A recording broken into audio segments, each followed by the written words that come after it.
The air in Rome that morning was heavy with the smell of fresh bread from the bakeries and the tang of iron from the blacksmiths. Merchants called out prices, street performers juggled for coins, and senators in white togas strode toward the forum, their sandals tapping against ancient stones polished smooth by generations of footsteps. It was, on the surface, an ordinary day in the year 67 AD until the crowd parted, and the most powerful man in the world appeared. Nero Claudius Caesar, Emperor of Rome, did not simply walk, he made an entrance. His robes shimmered with Tyrian purple, the color reserved for imperial blood, and his hair was curled in the fashionable Greek style, each lock glistening with scented oil. Beside him, draped in silks that seemed to catch the sun in 100 different shades, was a figure who, at first glance, might have been the most beautiful woman in the empire. Gold glinted at her wrists, her neck, and even in the strands of her elaborately coiffed hair. The crowd stared, and then the whispers began. They moved like a current through the forum, subtle at first, then rippling with an almost electric energy. "That's her," someone muttered. "His new wife?"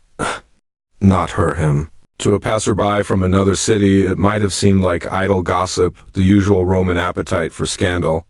But for those who lived under Nero's reign, the truth was common knowledge, though rarely spoken aloud. This vision of feminine elegance had once been a boy named Sporus.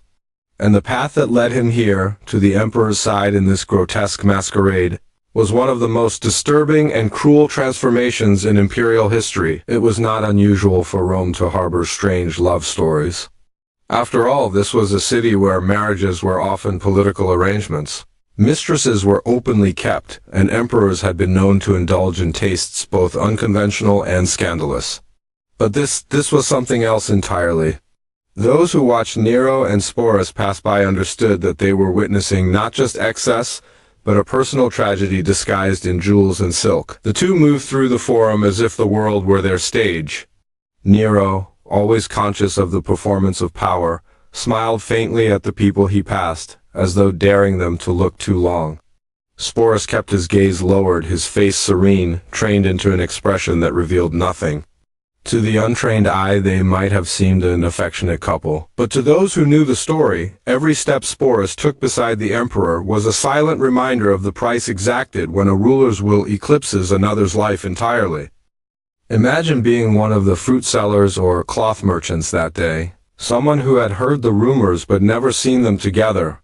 The initial confusion, the shock of recognition, and then the queasy realization that the rumors were true. Sporus was not merely playing a part in private. Nero had brought this fiction into the public square, forcing the entire city to accept it as reality. And yet, this scene was only the end of the first act. The story that led to this moment began years earlier, with a young emperor who seemed destined for greatness and a love that promised joy but instead birthed obsession, madness, and destruction. What happened between Nero and Sporus cannot be understood without first knowing the woman whose absence created this living shadow, the woman Nero could not let go, even after death. When Nero Claudius Caesar first ascended the throne in 54 AD, Rome's future seemed gilded with promise. He was just 16, a boy by modern standards, but in Roman politics, youth could be a potent symbol. It suggested a fresh start, a clean slate after the sometimes brutal pragmatism of his predecessors. The Senate, weary of older, harsher rulers, welcomed this energetic new emperor with cautious optimism. The people, too, were charmed. His face appeared on freshly minted coins, his name sung in the streets as if he were the dawn of a new golden age. In those early years, Nero played the role well. He reduced oppressive taxes, invested in public games and entertainment, and poured resources into infrastructure that benefited the masses rather than just the aristocracy. Grain shipments from Egypt were secured, aqueducts repaired, and grand spectacles staged in the Circus Maximus to delight both the poor and the wealthy. He even allowed himself to be seen as approachable an emperor who mingled among the people, who would perform in plays or sing before audiences. Though some senators found these performances unbecoming of a ruler, the public adored them. Behind the curtain, however, his power was not yet his own. Inexperienced in statecraft, Nero was guided by a trio of powerful figures: his mother, Agrippina the Younger, his tutor, the philosopher Seneca, and the commander of the Praetorian Guard, Boris. Together, they helped him navigate the treacherous politics of Rome. Seneca's Stoic influence was especially strong in these early years, urging moderation, fairness, and the avoidance of tyranny. Agrippina, ambitious and fiercely protective, positioned herself as the emperor's indispensable advisor, a role she guarded with all the ferocity of a mother lion. It is worth pausing here to imagine what Nero must have felt in these first years. He had not clawed his way to power through military conquest or political maneuvering. Power had been handed to him, sudden and absolute. While he was barely old enough to grow a proper beard, the empire stretched from the windswept cliffs of Britain to the deserts of Syria, encompassing nearly 60 million souls. And he still more boy than man was expected to rule them. At first the young emperor's reign was marked by restraint. He was generous with the treasury, responsive to public grievances, and willing to temper his ambitions with the advice of those older and wiser. But the seeds of a different Nero were already there, seeds that would grow in the fertile soil of unchecked power. Even in these hopeful years he showed flashes of vanity, delighting in the applause of crowds, savoring the rare intoxicating sensation of being adored not just as a ruler, but as a performer. In Rome, this was dangerous ground. For centuries, Roman ideals had prized military valor, discipline, and stoic duty. The idea of an emperor craving the stage, of valuing the roar of an audience over the solemnity of the Senate, was quietly unsettling to the political elite. Still, the people loved him, and in an empire as vast and fragile as Rome's, popular favor could shield a ruler from many storms. For a while, the system held. The philosopher's counsel, the general's discipline, and the mother's influence kept the youthful emperor balanced. But these forces were temporary restraints. Over time, Seneca's influence waned, Boris died, and Agrippina, too ambitious for her own safety, was pushed aside in one of the most chilling episodes of Nero's reign. Without them, the boy who had once been guided toward moderation would soon find himself unmoored, free to chase his desires without caution or conscience. And it was in this new phase, untethered, indulgent, and increasingly intoxicated by the pleasures of power, that Nero would meet the woman who would change everything, Poppaea Sabina. She would ignite a passion in him so fierce it would burn through reason, reshape his court, and leave behind a tragedy that would haunt him and Rome for years to come. Power, in Rome, was never just a tool, it was a drug. And for Nero, the intoxicating effects began to set in long before anyone realized how dependent he had become. By the early 60s AD, the careful balance of advisors that had steadied his hand was gone. Boris, the Praetorian prefect who had commanded both loyalty and discipline, was dead. Seneca, weary of the intrigues of court, began withdrawing from political life, his stoic counsel fading into the background, and Agrippina, his mother, patron, and sometimes rival, was no longer at his side. She had been silenced in the most final way possible, her death ordered by her own son. In the absence of these restraints, Nero began to inhabit the role he had perhaps always craved. Not the servant of the state, but the master of it. Paranoia took root. The imperial palace became a maze of suspicion, where whispers could cost lives and flattery was the only safe currency. Friends could be enemies in disguise. Loyalty was rewarded, but only so long as it served Nero's personal desires. Rome had seen tyrants before Caligula's cruelty was still remembered. And Tiberius's suspicion had driven him into seclusion, but Nero's transformation was different. His tyranny was tinged with theatricality. He was not content merely to rule. He wanted to perform his power, to make the empire his stage. In public, he could be dazzling, commanding in debate, passionate in art, generous with gifts to the plebeians. In private, he was increasingly unpredictable, governed by impulse, given to fits of rage that could end in blood. Historians like Tacitus and Suetonius, though far from unbiased, describe a court that began to warp under the strain of his moods. Officials learned to anticipate the emperor's desires before he spoke them. Disagreeing with him outright was no longer merely risky, it was suicidal. And as fear replaced honest counsel, the emperor's world grew smaller, more insular, and more distorted. There is a peculiar kind of madness that comes from being the single, unchallenged authority over millions of lives. It is the madness of never hearing the word no. For Nero, this meant that his appetites, whether for art, luxury, or affection, expanded without limit. He spent staggering sums on architectural projects for his own pleasure. He competed in chariot races not as a sponsor, but as a participant, demanding victory whether or not he earned it. And he began to blur the lines between personal fantasy and political reality. Perhaps most dangerously, he started to view people not as individuals with their own wills, but as props in his ongoing performance. Allies could be elevated to dazzling heights in a moment of favor, only to be cast aside when they no longer fit the scene.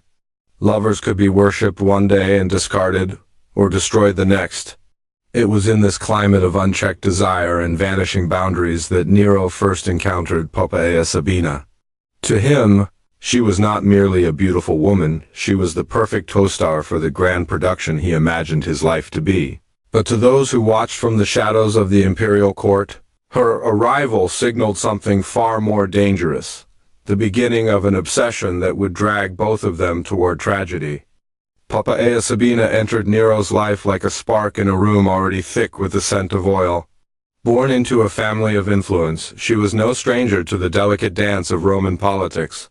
Her father had been a respected knight, her mother celebrated for her beauty, and from both parents Poppaea inherited not only striking features but the polished manners and instincts that could turn those features into power. By the time she was in her 20s, she had already been married twice, once to a senator, and then to Otho, a man who would himself one day wear the imperial crown, if only briefly. In a city obsessed with appearances, Poppaea knew how to command attention. Her beauty was said to be luminous, her skin pale in the fashionable style of the elite, her eyes quick and calculating beneath delicately arched brows. But it was her mind as much as her face that made her dangerous. She could charm without seeming to try, flatter without appearing insincere, and most critically read the ambitions of others as if they were written plainly on their faces. When she first came to Nero's attention, he was still married to Claudia Octavia, the daughter of the previous Emperor Claudius. Octavia was the perfect Roman matron in the eyes of the Senate, dignified, modest, and politically unassuming. But in Nero's eyes she was cold, uninspiring, a duty rather than a passion. Poppaea was the opposite in every conceivable way. She was vivacious, ambitious, and unapologetically visible, reveling in the attention her beauty drew. Their affair began in whispers, stolen glances across the marble expanse of the imperial court, conversations that lingered too long, gifts exchanged in the secrecy of night. In Rome, such affairs were hardly unusual, but Poppaea's ambitions elevated this one from mere scandal to political hazard. She was not content to be the emperor's mistress. She wanted his throne beside him, and she was willing to do whatever was necessary to get it. Ancient sources disagree on the exact nature of her influence, but the pattern is clear. Once Poppaea secured Nero's affection, she began pressing him to rid himself of Octavia. Divorce was one thing, it had precedent. But Octavia was beloved by the people, and to cast her aside risked alienating the Roman masses. Poppaea, however, was patient and persistent. She allegedly whispered doubts about Octavia's loyalty, stoked Nero's resentment, and presented herself as the true partner he needed, someone who could match his grandeur and share his vision for the empire. In this, she was playing a dangerous game. Roman history was littered with the bodies of those who had grown too close to imperial power, but Poppaea was skilled at walking the edge. She knew when to yield, when to flatter, and when to challenge. To Nero, this mix of deference and defiance was intoxicating. She was not like the courtiers who bowed to his every whim. She had her own will, and she used it to stoke his passion rather than smother it. As their relationship deepened, so too did Nero's fixation. Poppaea became not merely his lover, but the axis around which his attention revolved. For the emperor, accustomed to a court full of flatterers and sycophants, her willingness to engage, to argue, even to provoke, was a kind of proof that she was genuine. And for Poppaea, each argument, each reconciliation, was another step toward the power she craved. It was only a matter of time before whispers of their affair turned into a public rupture in Nero's marriage. The emperor would soon take the unprecedented step of casting aside Octavia, setting the stage for one of the most controversial unions in imperial memory, and, as history would prove for the fatal chain of events that followed. Once Nero had made his choice, the transformation in his relationship with Poppaea was swift and absolute. He was no longer simply a man in love, he was an emperor in possession.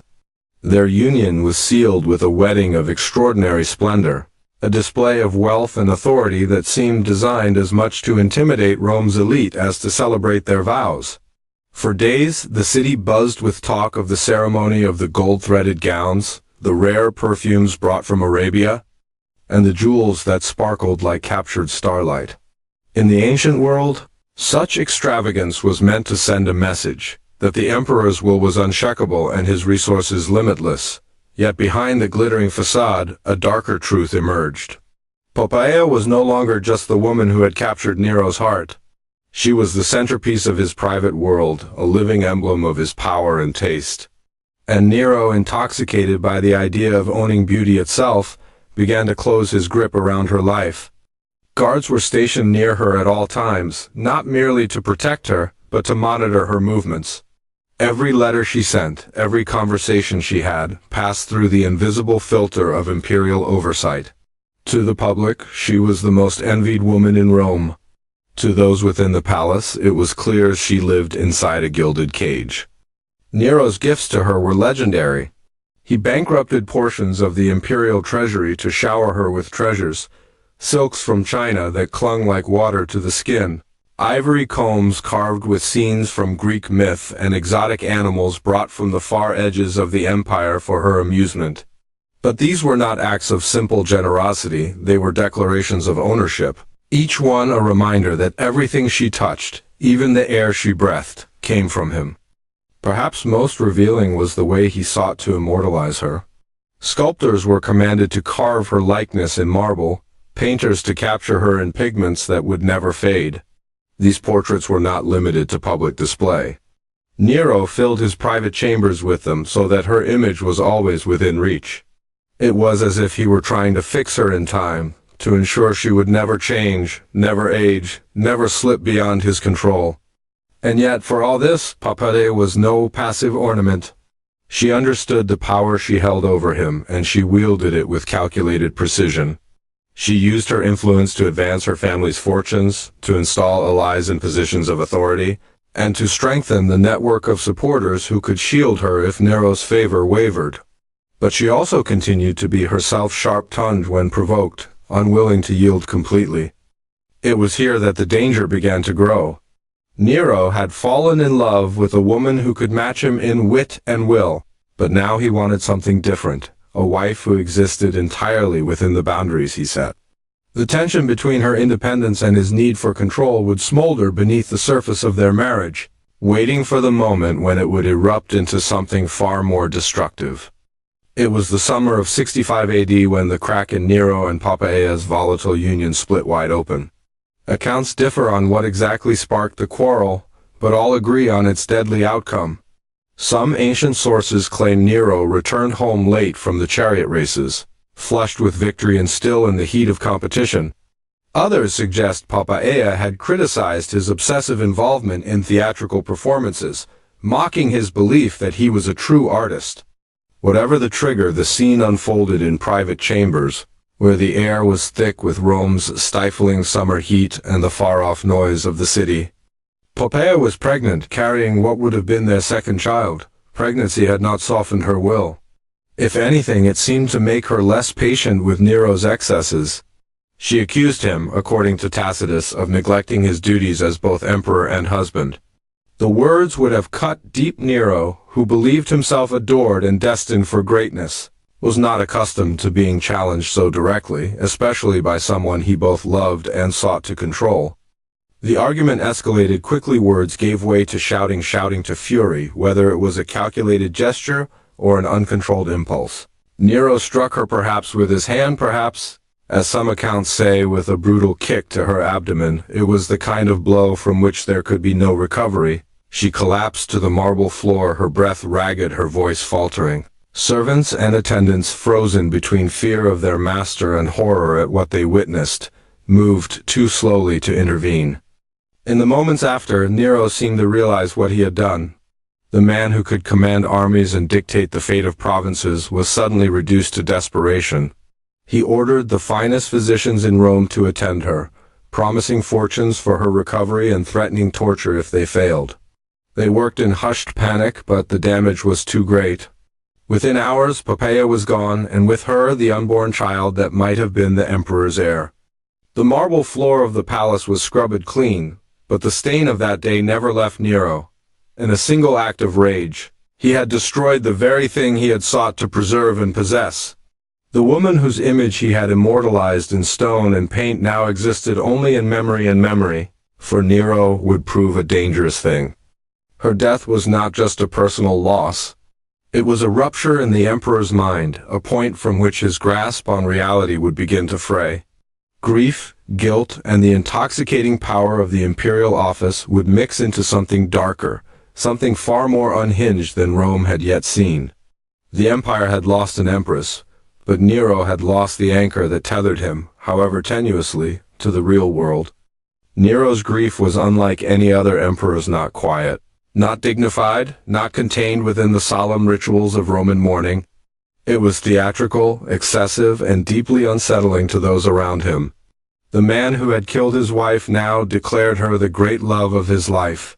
He wept openly in the streets, not caring who saw. He ordered public displays of mourning across the empire, as though Poppaea's death were a national tragedy rather than the result of his own violent outburst. Her funeral was a spectacle without precedent. Nero decreed that Poppaea's body be embalmed in rare spices, a practice more Egyptian than Roman, so that she would resist decay. Ivory statues of her were carried in solemn procession, followed by the nobility dressed in the deepest shades of mourning. He insisted on a state funeral, and when her ashes were placed in the mausoleum of Augustus, the resting place of Rome's most revered rulers, many whispered that it was a political act as much as a romantic one, a way of legitimizing her in death what had been controversial in life. But it was after the funeral that Nero's grief took its strangest turn. He surrounded himself with her portraits, her jewels, and the silks she had worn. At night he would call for servants to bring her perfumes, filling the air with her scent until the whole palace seemed like her tomb. Some sources, half gossip, half horror, whispered that he sought women who resembled Poppaea, dressing them in her clothes, speaking to them as if they were her. Others claimed he went further, commissioning a young boy to be altered to look like her in every way possible, keeping him by his side as a living echo of the woman he had lost. This was not the mourning of a man seeking closure, it was the obsession of someone unwilling to let go.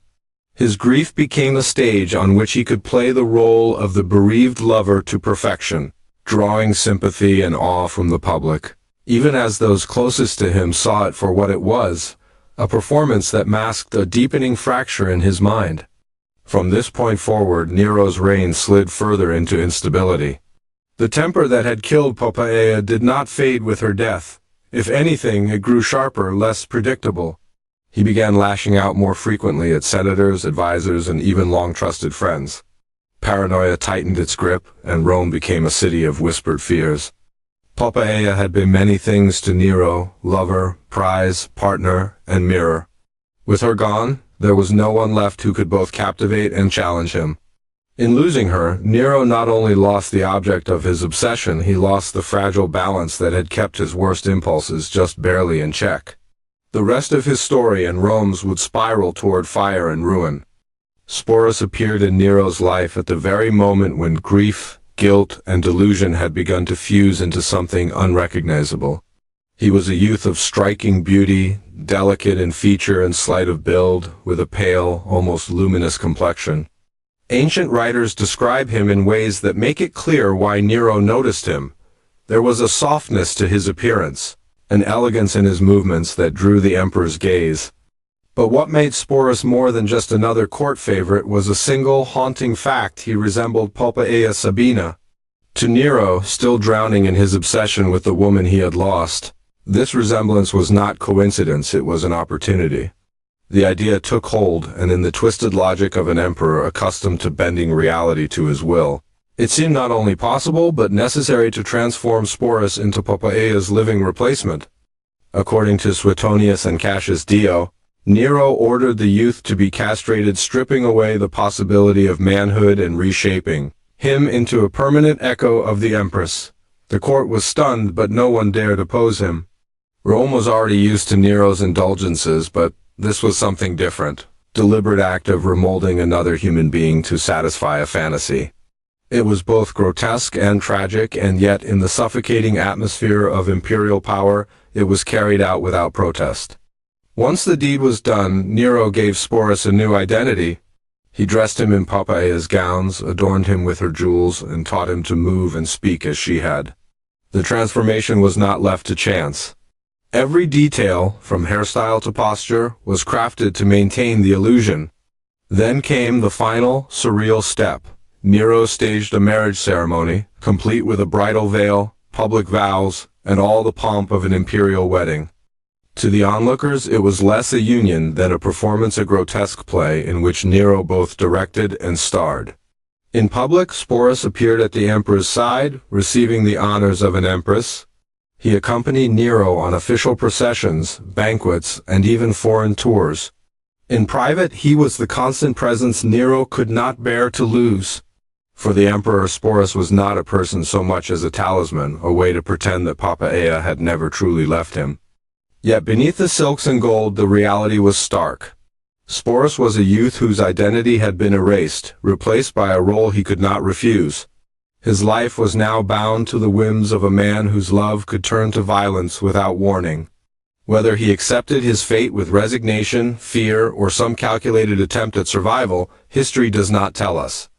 What is certain is that Sporus's existence marks one of the most chilling chapters in Nero's reign, testament to the emperor's refusal to let go of the dead, and his willingness to remake the living into ghosts of what he had lost. By the time Sporus had been fully transformed into the image of Poppaea, Nero's mind had settled into a strange and dangerous equilibrium, a place where grief no longer meant acceptance, but an active campaign to undo death itself. For the emperor, Sporus was not merely a substitute. He was the foundation of a plan to bring Poppaea back, at least in the only way Nero understood, through spectacle, ritual, and the suspension of reality. The idea, according to later chroniclers, was whispered at first, a rumor circulating through the marbled corridors of the Palatine. Nero was said to have consulted astrologers, magicians, and Eastern mystics, searching for omens and ceremonies that might restore life or at least bind the spirit of Poppaea to the body of her living double. These figures, part holy man, part charlatan, fed his belief that such a resurrection was possible, provided the proper rites were performed. And Nero, who had long blurred the line between theater and reality, was more than willing to believe. It was not enough for Sporus to look like Poppaea. He had to become her in the eyes of Rome. Nero orchestrated elaborate public appearances, seating him in the imperial box during games, letting him distribute prizes to victorious charioteers, and even having him receive petitions from the public. Courtiers were ordered to address Sporus as Augusta, the imperial title once held by Poppaea herself. Every appearance was a performance, every gesture a rehearsal for the final unveiling of his resurrected empress. Some sources claim that Nero went so far as to plan a grand, almost operatic ceremony, part wedding, part religious rite, in which Sporus, clad in Poppaea's bridal veil, would be publicly presented as her returned spirit. There were whispers that he intended to stage this at the theater, before the entire Roman elite, so that his vision would be validated by the collective gaze of the people. In such a performance, the truth would matter less than the spectacle. Rome would see Poppaea again because Nero had decided it should. To outsiders, the plan was madness. To Nero, it was the ultimate expression of his power, the proof that even death could be rewritten if the emperor willed it. Whether he truly believed in the supernatural element, or whether the resurrection was simply an act of imperial theater, is impossible to say. But for Sporus, it was a prison of identity with no escape. His body had been altered, his life consumed, and now even his soul was expected to serve as the stage for someone else's ghost. As the empire around him began to fracture, rebellion stirring, senators plotting, provinces slipping from his grasp, Nero poured his energy into this strange, macabre project. It was a distraction, yes, but also a declaration. While others ruled through law and conquest, He would rule through the shaping of reality itself. And if that reality demanded the resurrection of Poppaea Sabina, then Rome would witness it, whether it believed or not. The resurrection of Poppaea had not been born merely from longing, it had required the most brutal of beginnings. Before Sporus could be remade into the emperor's phantom bride, he had to be unmade as himself. The act was as deliberate as it was irreversible. Nero ordered the youth to be castrated. In Rome, the practice was neither unknown nor entirely forbidden, but it carried a stain of humiliation and was often associated with slavery, punishment, or the creation of singers for the imperial court. For a freeborn youth of beauty and promise, it was a sentence that stripped away not only manhood, but also social identity. The surgery itself was dangerous in an age without anesthetic or antiseptic, and the risk of infection was high. Sporus survived, but survival meant entering a life from which there was no return. Ancient sources disagree on whether this was done in secret or with open ceremony. Some claim the castration was quietly ordered, a private cruelty masked behind palace walls. Others insist it was spoken of openly, an imperial command obeyed without hesitation. The court too terrified to question why their emperor would do such a thing. In either case, the result was the same. Sporus's body was reshaped to fit the mold of a fantasy that was not his own. The mutilation was the foundation of Nero's illusion. Without the threat of maturity, Sporus's features would remain softer, his frame slighter, closer to the memory of Poppaea frozen in time. From this point on, he would be clothed, adorned, and addressed not as himself, but as the woman he could never truly be. What makes this moment all the more chilling is its cold intentionality. This was not an act of sudden rage, as Poppaea's death had been. It was calculated, planned, and executed with precision. Nero was not merely punishing Sporus, nor was he satisfying a passing whim. He was crafting a human being into a living relic of the dead. For Sporus, the mutilation was not just physical, it was the theft of a future. The role he would play from then on was not a life, but an imitation. And for Nero, it was proof that his will could reach into the most intimate, inviolable parts of another's existence and alter them forever. From here, the path forward was clear. The body had been reshaped.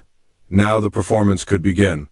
Sporus was to be groomed, not as a courtier or a lover, but as an empress reborn, a role he would play on the grandest and most grotesque stage Rome had ever seen.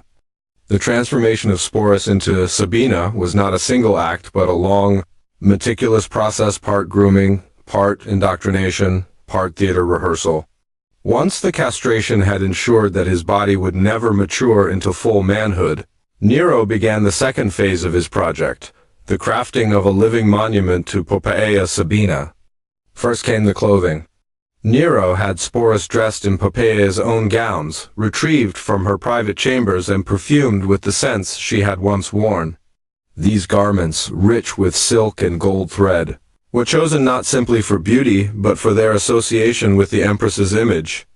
Court dressers and hairdressers were summoned to recreate her elaborate hairstyles, curling and arranging Sporus's hair until it mirrored the portraits and busts displayed across the palace. Jewels that had once graced Poppaea's neck now adorned Sporus, their weight as much symbolic as physical. Then came the mannerisms. Nero employed ladies-in-waiting who had served Poppaea to coach Sporus in her voice, her gestures, the way she inclined her head when addressed. Every step was rehearsed: how to walk with the slow grace of imperial dignity, how to hold a goblet as she had, how to acknowledge courtiers with a faint, knowing smile. It was not enough for him to resemble her, he had to be her in the eyes of all who looked upon him. Public appearances followed. Sporus was seated beside Nero at games and banquets, veiled like a bride, and introduced to guests as if the empress had returned. He distributed prizes to charioteers, received petitions from citizens, and accepted homage from visiting dignitaries. Senators bowed, merchants knelt, and the people whispered, was this a resurrection, a blasphemous charade, or simply one more act in the theater of Nero's madness? To the emperor there was no difference. In his mind, Sporus was Poppaea. He called him by her name in public and private, spoke to him as though continuing conversations left unfinished, and occasionally slipped into reveries in which past and present merged. If any courtier dared to acknowledge the truth, they kept it hidden behind carefully neutral faces, for to contradict Nero's fantasy was to risk ruin or worse. For Sporus, the transformation was a living captivity. He could not protest, for every part of his existence now depended on the emperor's will. To resist was to invite violence. To comply was to erase himself entirely. Yet, in the gilded prison of the imperial court, survival often meant surrendering one's identity. The making of Sabina was nearly complete. But Nero was not finished. The next step would push the illusion beyond the palace walls and into the heart of Rome itself, sealing Sporus's fate as the ghost of an empress who could never return and ensuring that Nero's grief became Rome's most grotesque public performance. The day of the wedding dawned like the opening scene of one of Nero's grand performances, because, in truth, that is exactly what it was. Every detail had been staged with the precision of a theater production, down to the lighting of the torches, the arrangement of the musicians, and the scent of incense drifting through the air. This was not a private indulgence hidden from Rome's eyes. It was meant to be seen, to be talked about, to be remembered. The guest list read like a roll call of imperial power senators, high-ranking officers, wealthy merchants, and select foreign envoys were summoned to the Palatine Palace. Their attendance not so much requested as commanded. They arrived, draped in their finest togas, whispering in low tones about what exactly they were about to witness. Some suspected a political announcement, others feared a public scandal, most simply knew that when Nero staged a spectacle, the only safe choice was to watch and applaud. The ceremony itself was modeled on the ancient rites of a Roman marriage, though warped by the emperor's singular obsession. Sporus appeared in the atrium, veiled in the bright saffron flammeum traditionally worn by brides. Beneath the veil, his face had been painted with the delicate cosmetics once favored by Poppaea, and he wore her jewels, each one chosen for its association with her public image. His gown shimmered with gold embroidery, trailing just enough to suggest imperial majesty. Nero stood beside him in the role of the groom, dressed in formal white robes, a crown of laurel resting on his head. Before the assembled witnesses, he took Sporus's hand and recited the traditional vows, speaking as though he were addressing Poppaea herself. The priest, either bribed or too afraid to refuse, intoned the blessings as if this were any other marriage, sealing the moment with ritual solemnity. The crowd of dignitaries played their part well. They smiled, they applauded, they pretended to see nothing strange in what was unfolding. To do otherwise would be to invite the emperor's wrath. Some even stepped forward to present gifts, ornate bowls, bolts of silk, rare perfumes, as though this union would bring prosperity to the empire. After the vows, the bride was led away in the traditional procession to the nuptial chamber, torches lighting the way, music filling the corridors. Nero followed, triumphant, not as a man marrying a youth, but as an emperor reclaiming his lost empress from the jaws of death. From that day forward, Sporus was no longer merely a court curiosity. He was Sabina, Augusta, the imperial wife in every public sense except one. He could never truly be Poppaea, and Nero could never truly forget it. But for the emperor, the illusion was enough. He had rewritten reality to his liking, and Rome, whether in awe or horror, had been forced to bear witness to the wedding of shadows. From the moment the wedding torches were extinguished, Sporus's life as the empress began in earnest, a role that was at once a crown and a set of chains. In public, he was treated with all the ceremonial honors due to an Augusta. In private, he lived under the constant gaze of the man who had remade him. Every hour of his existence was governed by the demands of the performance Nero had written for him. The daily routine was a careful imitation of Poppaea's former life. At dawn, attendants dressed him in the silks and jewels from the late empress's wardrobe, applying the same perfumes and arranging his hair into the intricate styles immortalized in statues. He took meals in the company of ladies-in-waiting who had once served Poppaea, their presence reinforcing the illusion and perhaps reminding Sporus of the identity he had been forced to adopt. When Nero appeared, Sporus was expected to greet him as a wife would greet her husband, soft-spoken, deferential yet regal. The emperor addressed him always as Sabina, and sometimes even spoke to him as though continuing old conversations from Poppæa's life, blurring the line between memory and reality. Any slip from the role and incorrect gesture, a momentary lapse in posture, could earn a cold glare or a sudden fit of imperial temper. In the eyes of Rome, Sporus was the empress. He sat beside Nero at chariot races, appearing in the imperial box with the poise of royalty. At state banquets, he poured wine for senators and dignitaries, accepting their formal greetings with a serene smile. When gifts arrived from the provinces, they were sometimes addressed to Nero and Sabina, as though the empire itself had accepted the fiction. Yet for all the public pomp, Sporus's position was a gilded captivity. He had no authority of his own, no voice in matters of state. His life was dictated entirely by Nero's moods, lavish generosity one day, icy distance the next. The emperor could summon him at any hour, demand his presence in any attire, and expect him to play the role flawlessly. Rumors swirled among the court that Sporus had learned to read Nero's emotions with uncanny precision, adjusting his tone, his glance, even his breathing to avoid triggering anger. Whether this was survival instinct or a learned skill from his time in the palace, it kept him alive in a place where survival was never guaranteed. To the watching world, life as the empress might have seemed a dream, luxury beyond imagining. The ear of the emperor, the finest clothes and feasts? But for Sporus, it was a dream in which he was not himself, trapped in a part he had never auditioned for, performing before an audience that would never let him leave the stage. When Nero set his sights on Greece, proclaiming his intent to tour the ancient cities and compete in their sacred games, the journey became more than a political mission. It became another stage for his living theater. And as always, Sporus, now firmly entrenched in the role of Sabina, was part of the act. In 66 CE, Nero sailed with a lavish entourage of courtiers, performers, athletes, and musicians, determined to dazzle the Greek world. His aim was not conquest but adoration. He wished to be crowned not as a warrior but as a champion of the arts.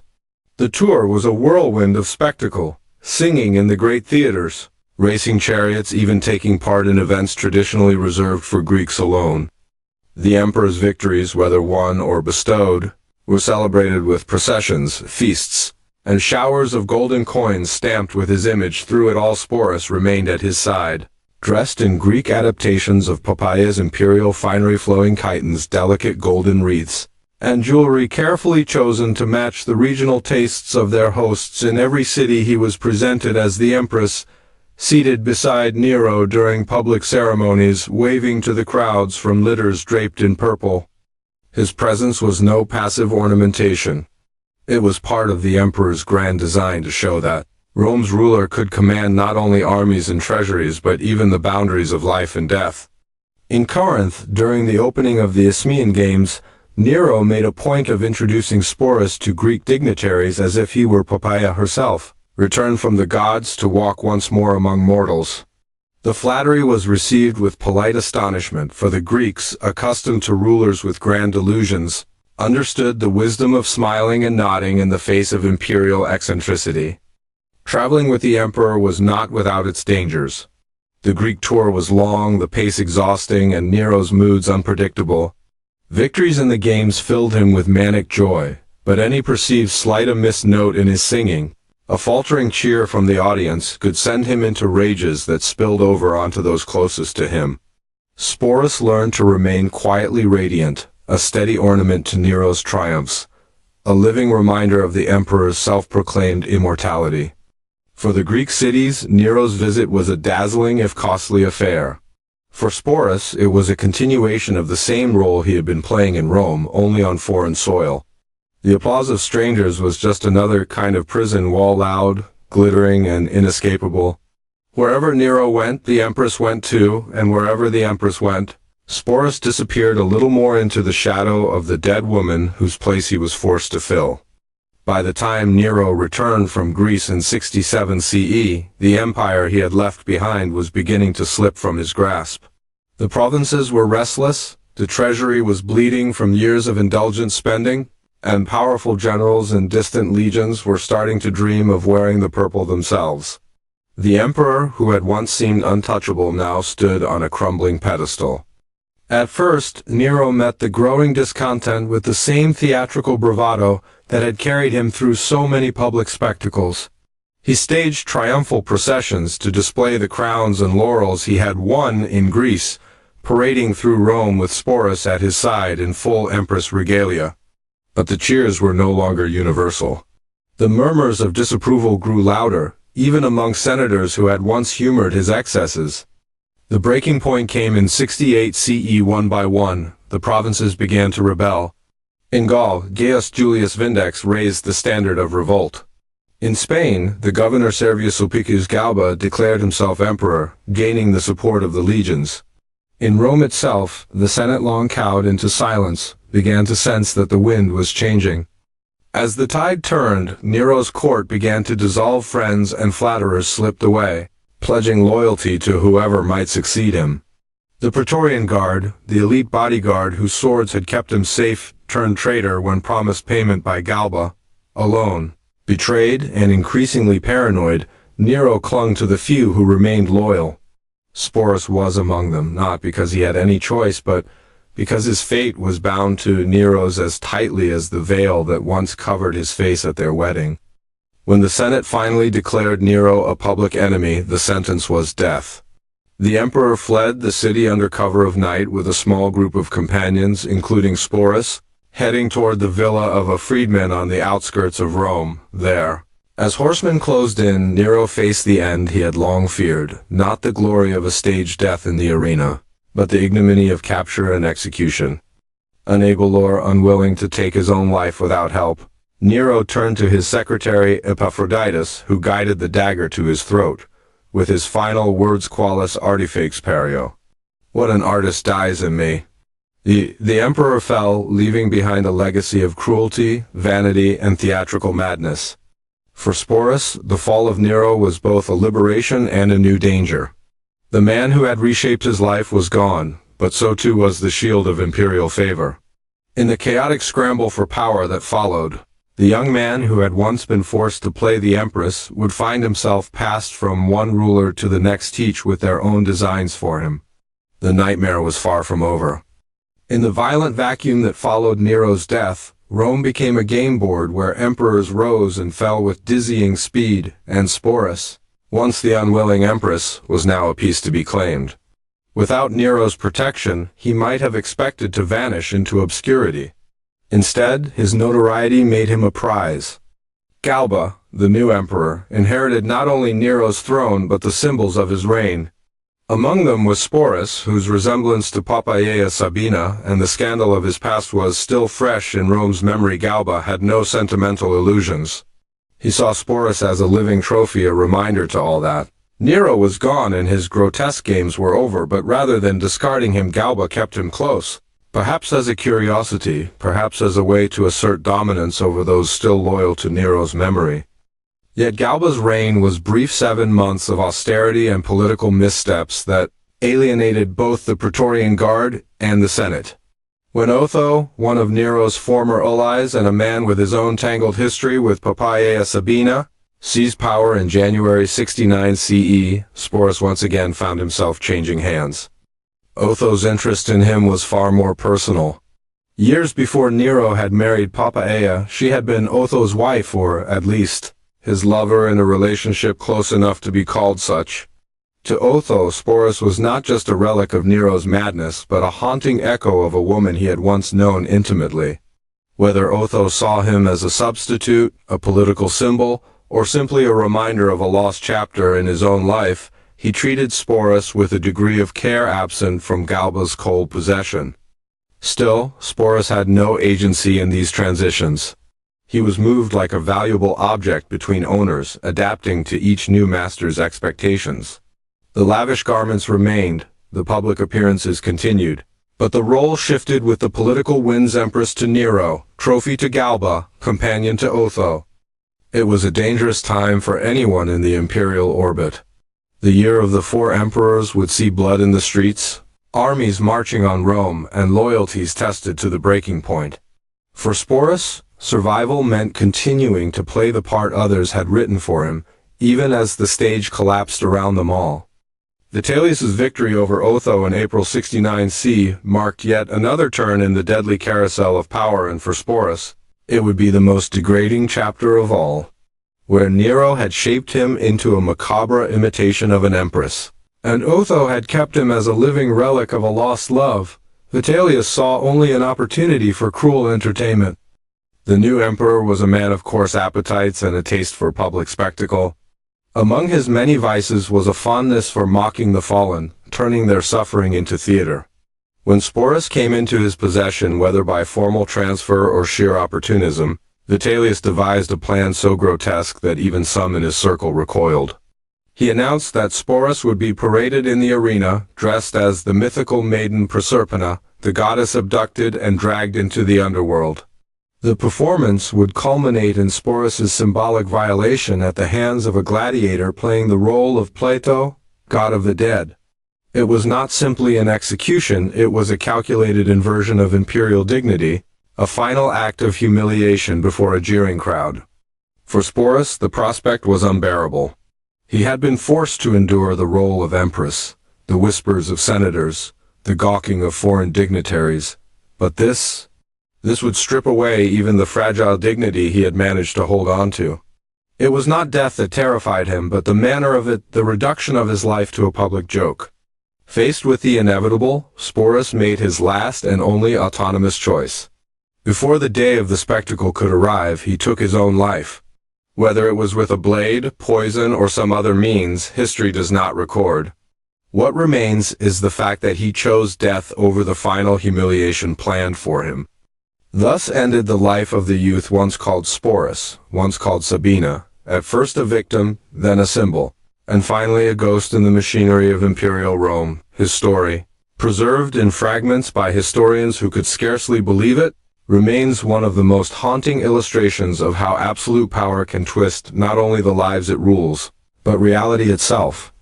Sporus left no writings, no speeches, no monuments, only the distorted reflections of his life, preserved in the works of Roman historians, most of whom wrote to condemn Nero rather than to understand the person trapped within his reign. What survives is not Sporus's voice, but the echo of others speaking about him. Tacitus, Suetonius, Cassius Dio. To them, he was an example, a symptom, a piece of evidence in the case against a mad emperor. Yet beneath the layers of gossip, moralizing, and political propaganda, a human figure emerges. Sporus's story is not just one of cruelty and spectacle, but of identity erased and replaced, of survival in a world where survival often meant surrendering the self. The Rome he inhabited cared little for personal autonomy. People were roles, and roles could be rewritten at the whim of power. Sporus was recast from man to eunuch, from eunuch to empress, from empress to trophy, until even his own name seemed like a borrowed costume. Modern readers cannot know the full truth of what Sporus thought or felt. Was he numb to the role forced upon him, or did he cling to memories of who he had once been? Did he find small acts of resistance in the way he carried himself? Or was his performance so perfect that even he could no longer tell where the mask ended and the person began? His life challenges the neat divisions between victimhood and agency, between performance and identity. In the shifting hands of emperors, he became a mirror for their desires, obsessions, and cruelties, yet in choosing death over Vitellius's final degradation, he asserted a grim kind of control. In that moment, however tragic, he decided for himself how his story would end.